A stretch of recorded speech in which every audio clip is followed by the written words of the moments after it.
We're so pleased to announce our latest iteration of our webinar series we've been having here. This will have a bit of a twist, as you may have seen through our outreach and marketing for this iteration of our webinar. I'm no longer be working with Aaron Lawler on our webinar series, and I'm joined today by our director of our team, Ben Curl. And we'll today dig into kind of trends, really, a year in review in totality. And also we'll forecast some items and things to look out for 2026, all within the legal BD space. So we're excited to get into the nitty gritty. I'll turn it over to Ben here to introduce himself as well. And then we'll get into the year in review, 2025 overall, and kind of what we saw. Thanks very much. Yes, unfortunately, you're stuck with me today for this episode, but yeah, excited to be part of this series that we've had some really good feedback on through the years. So thanks for everyone who is joining today and has joined previous iterations. So the first sort of a couple of slides that we want to sort of go through. First one will just be some high level observations, just some general trends that we've typically kind of seen through the year. And then we have sort of pulled together some actual facts and figures to share with you that hopefully you'll find interesting and some good takeaways, hopefully, from this year. So yeah, if you can click us on to the next slide, Sean. Without any further ado, let's get into it. So I guess first point being, and it probably isn't any surprise to a lot of you guys listening, but in terms of volume, the BDM space has been the highest volume throughout the course of this year. Yeah, that's typically probably because of the numbers game, really, in terms of there being fewer roles the higher up the food chain you go, but it has been a particularly sort of busy market for us. The practice levels that we've seen a significant amount of traction in, litigation has been very heavily in demand this year across the board, from managers through to ADs and director level. But we have seen notably more litigation roles this year than perhaps we did last year. An area within that kind of regulatory sort of litigation type framework, we have had a higher than usual demand, particularly on the antitrust piece. That has been a specific area of knowledge that law firms have been seeking to hire at BDM and senior manager level.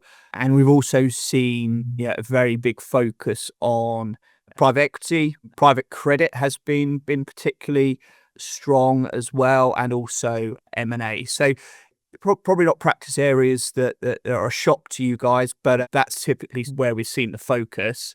Moving on to the second point, and I don't know when I'm going to do a year wrap up where we don't have to talk around return to office policies, but through the year, I think the reality is we are seeing fewer and fewer remote working opportunities. We still have had some clients that have done that, but that percentage of clients is really shrinking. I think overwhelmingly still at present 3 days is still the majority in office policy for a lot of firms, although we have, particularly among the AmLaw sort of top 30, 40 firms, an increase on the 4 days return to office. And I'm also aware of some firms that are going live with this policy in January. So for those who really need or want the remote working, that is becoming quite challenging to get within the legal marketing piece. I guess one comment on that, I don't think we've had as much pushback as me and Sean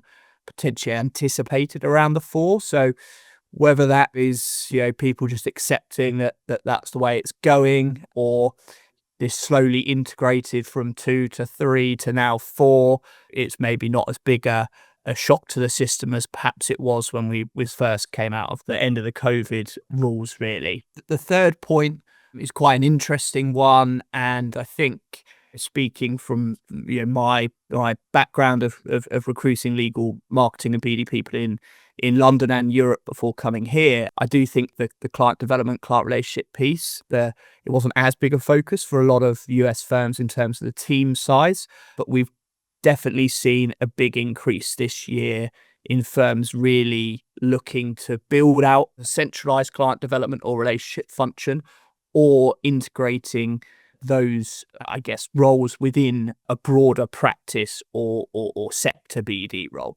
We'll come on to sort of what we think next year, but without being too much of a spoiler, I think this is a trend we're gonna continue to see. And my last point, just around, I guess, high level observations from this year, is it has been a particularly challenging year, I think, for a lot of hiring managers at that BDM level. There's, partly due to just the volume of competition that's out there in the market, but also because so many of this hiring pattern had happened 22, 23. There's also a lot of passive talent out there that have not wanted or needed to engage the job market this year. So the BDM piece has been particularly challenging for hiring managers. And there's also a little bit of a knock on, without referencing COVID too much within this webinar. A lot of those sort of specialists that would have 5-ish years experience, maybe first time managers, because there was a lack of junior hiring within that 12 to 18 month initial COVID bubble. There is a lack of that true seasoned specialist to step into these manager roles. So placing that all together, that has been a real challenge, I think, from a hiring manager's perspective. So those are sort of just some high level thoughts from what we've seen. The next slide, I'll go into a bit more, facts and some numbers that you might find interesting to observe. So if we can kick into this. So just to give you an idea on where these came from. So the average compensation offered are solely based on basically offers that we had as an agency. So this isn't advertised bandings. This is real life, what people have been offered within the market. Now, a slight disclaimer, we have had a lot more volume in New York. So these salaries are maybe a little bit more skewed towards the New York market. We have put them together and averaged them out, but it probably has a little bit more of a New York influence as opposed to the rest of the US and other markets that we've worked in. But starting at the BDM level, and typically we've seen these advertised in New York, for example, between 160 and 200 typically is the norm. And sort of the average salary that had been offered in across the BDM level was $174,000 as a base compensation. So that was, BDM all combined, and these figures will fluctuate because that takes into account those first time managers and then also those individuals who may lateral move. But the average salary that we have seen this year has been $174,000. The senior manager piece, that came in at $231,000. Again, same process, same methodology that we've done for the BDM piece. Typically in the market, we see a lot of these comp bandings, probably between 210, 220 at the entry point, going up to around about 250, and then anything above 250, we are seeing entering into that sort of AD director territory, depending on how a firm is put together and how large a particular firm is. The AD piece, again, this is probably the bit of data that is most skewed towards New York, just because for this level, we have seen far greater volume in New York than we have in other markets for us as Ambition as a team. The average comp that we had offered this year came in at $307,000. So again, these are all just base comp. It doesn't include bonuses or signing on fees or anything of that description. So that's some factual numbers around sort of those levels. I haven't included the director stuff in there because it is so broad and it can vary wildly between firm to firm in terms of actually what a director does and covers. And obviously there's fewer data points to go on that. So I haven't included that within the setting because I didn't think we had quite enough factual data to pull that same number out. But hopefully that's quite interesting for you to observe if you happen to be operating at that level, or if you're a hiring manager looking to hire those types of folks. From a location perspective, 74% of our roles this year have been based in New York. So basically affect 3/4 of what we've been recruiting for has been in New York. The next two locations where we've seen the highest concentration have been DC and Chicago.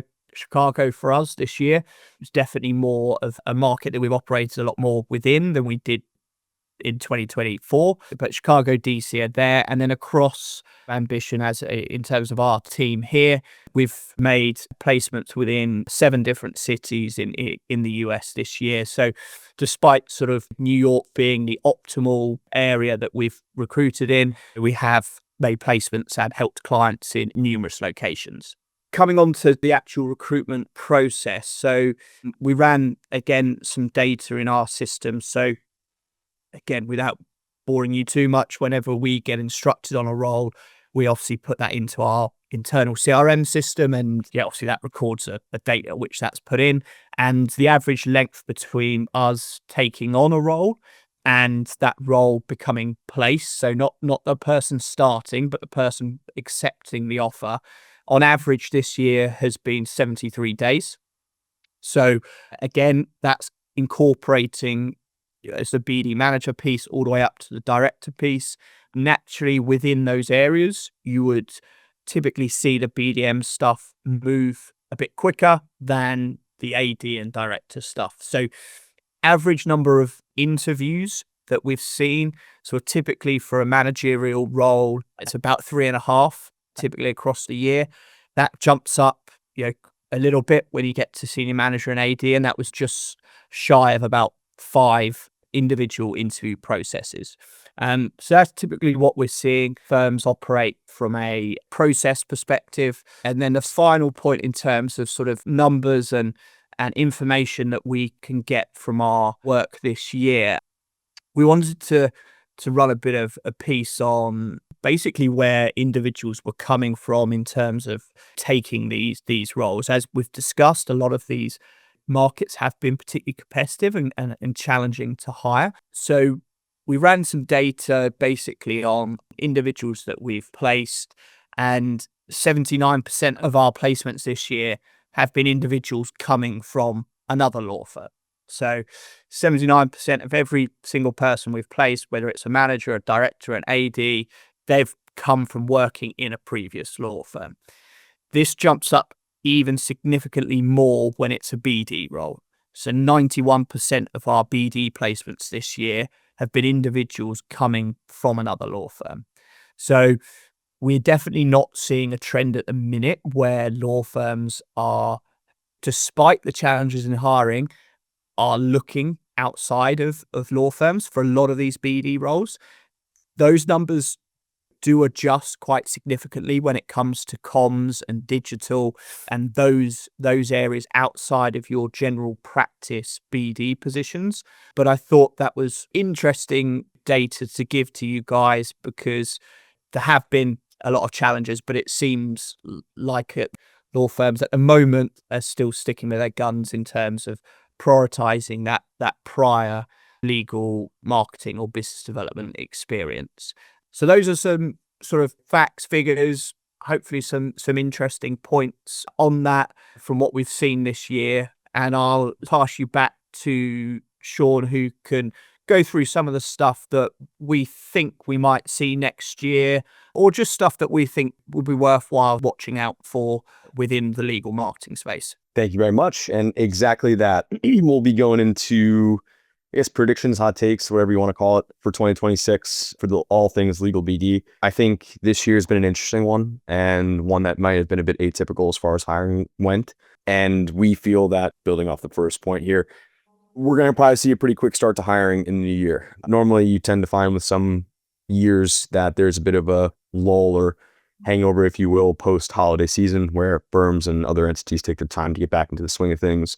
Hiring or interviewing doesn't pick up right off the bat. We feel this year will be a little bit different. We feel that there is such a volume of firms that are still hiring now that will continue to hire those positions that they're working on now into the new year, and therefore will continue those processes kind of right when we pick things back up in the first week in Jan. Beyond that, we're also having discussions with various hiring managers and representatives from HRs across a variety of firms as well that have indicated that they're already working through roles that already been approved, that they don't have the license to go out and hire right this second or interview right this second, but will do so in the new year. So those 2 points, I think as a combined matrix, you really look at those as indicators to really give us the confidence to feel that next year, I think for anyone who is waiting on a bonus to hit their account or is just looking more generally to hit the ground running in a new calendar year to kind of turn the page over, both literally and figuratively, there'll be plenty of opportunity to consider when we get to 2026. To build off of a point that Ben had touched on earlier, we will definitely see a continuation of what we had seen in 2025 with the push of client development roles. Firms have now really decided that it's a poignant vertical to have within a wider BD and marketing function, where you're able to focus a bit more squarely on the key accounts and clients that you're looking to develop, build new lines of business and cross-pollinate with. I think the early successes that many firms have seen with this vertical have yielded more of a, I guess, resourced approach going forward. And I think we're only going to see more of that in the new year. So if this was ever something you had thought about or had kind of casually kept your eye on, I know these types of positions were a bit fewer and far between for quite some time. Now would be a really great time to have a think of whether or not a pivot into client development would be something of interest, because ultimately you definitely will have the availability to consider options of those sort come the new year as well too. Separately, we've noticed we're going to likely start to see some AI roles. I know it's such a hot topic. Everyone's talking about it these days in some capacity. It's coming for the legal BD space as well. We're starting to see some firms that have teams that are focused maybe on tech and now are building in AI to that tech focus. We have other firms that have started kicking the tires on AI focused roles in particular as well.